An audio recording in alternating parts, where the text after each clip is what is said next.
stiff broom brush to remove all of the spider webs, and we were ready to get stuck in.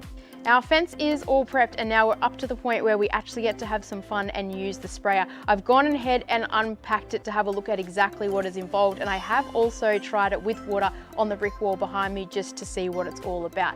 With this particular pack you get 2 sprayers, one for indoors and one for outdoors. Obviously today we're going to use the outdoor one. I'm also going to dilute the paint by 10%. Some people say you don't have to, some people say you do. I'm just going to do it because I don't think it can hurt. I need to also prime the metal, so we thought why not just prime the whole fence and go ahead and do that, because then I can get some practice in the spraying as well. So then when it comes to the top coat, it looks really good. So that's what I'm going to go ahead now and do. Fill up this guy and dilute him by 10%, and then we'll get to the fence and we'll spray some undercoat. I think this sprayer from Wagner is middle of the road, but I think it is fantastic value. I will say upfront, if you purchase this sprayer and only use it for this project, I still think it would be a worthwhile investment. I took the opportunity though to add the tool to the shop. When it comes to the sprayer, there is some overspray. We used a piece of thin MDF scrap and held it up behind the fence to avoid getting any overspray on the neighbour's fence. So I just want to jump in here real quick. We've been using the machine for about 30 minutes and so far so good. We're very happy with it. But a couple of tips that we've picked up so far: you want to be closer to whatever you are painting than you think you need to be. About 5 to 15 centimeters is what they recommend, which I didn't realize is much closer than I thought. The section that I painted behind me is taking me about 20 minutes so far, but I'm getting quicker as I move down the fence as I learn. So far super happy with it. We're going to keep moving down the fence with undercoat. I do think undercoating the fence has been quite helpful because it's going to seal the wood. This timber was never sealed when it was installed, so this will help seal it, and hopefully when we go to apply the top coat it'll make it that much easier. I am glad we undercoated the fence, as it gave us a great opportunity to learn how to use the sprayer.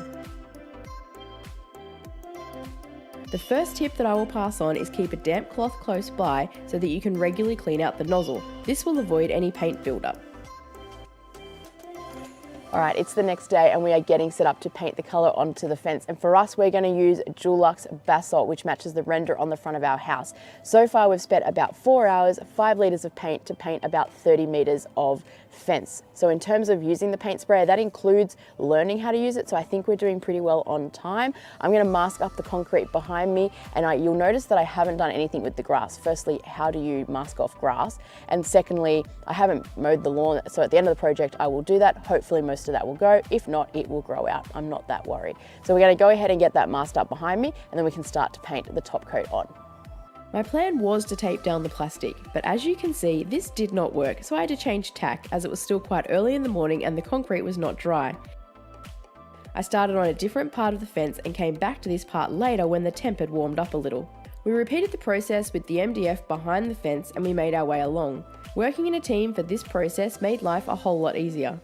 I will add in here, I'll leave some links below to some videos that really helped get me started. I believe if I can do it, you can do it too. The sprayer, when full of paint, does get a little heavy. It's not too bad, but I would recommend holding the sprayer with 2 hands. This will mean you last the day and you have better control. I do think undercoating the fence helped with the coverage of the colour and made the second coat much easier. We used drop sheets around the garden to protect the areas we didn't want to paint. Another tip I will pass on is set yourself up a little refill station near where you are painting. This will mean you are efficient and it will be quicker when you need to refill. The sprayer comes with a couple of things that you can adjust. The spray nozzle rotates, and depending on what direction you are painting, you will need to change the nozzle.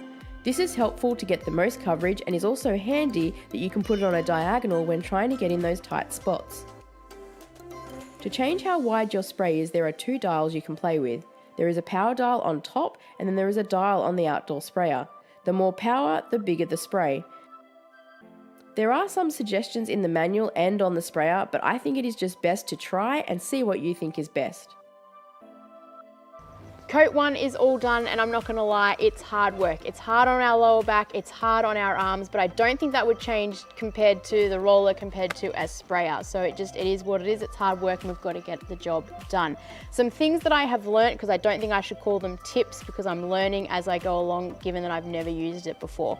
The air power on the top, you want it to be down at a minimum when you're cutting in. And I do think cutting in is a good idea, but having it down at minimum power just reduces the amount of overspray, which I think is helpful when you're cutting in. Once you've done all the cutting in and you're up to the big pit where you're just going up and down, I suggest you turn the air power up to max. We have had it on max for most of the day, and I think it helps just speed up the process. The other thing is I'm not thinning the paint at all anymore. I was at the beginning thinning it by 10%, but I'm not anymore. My paint seems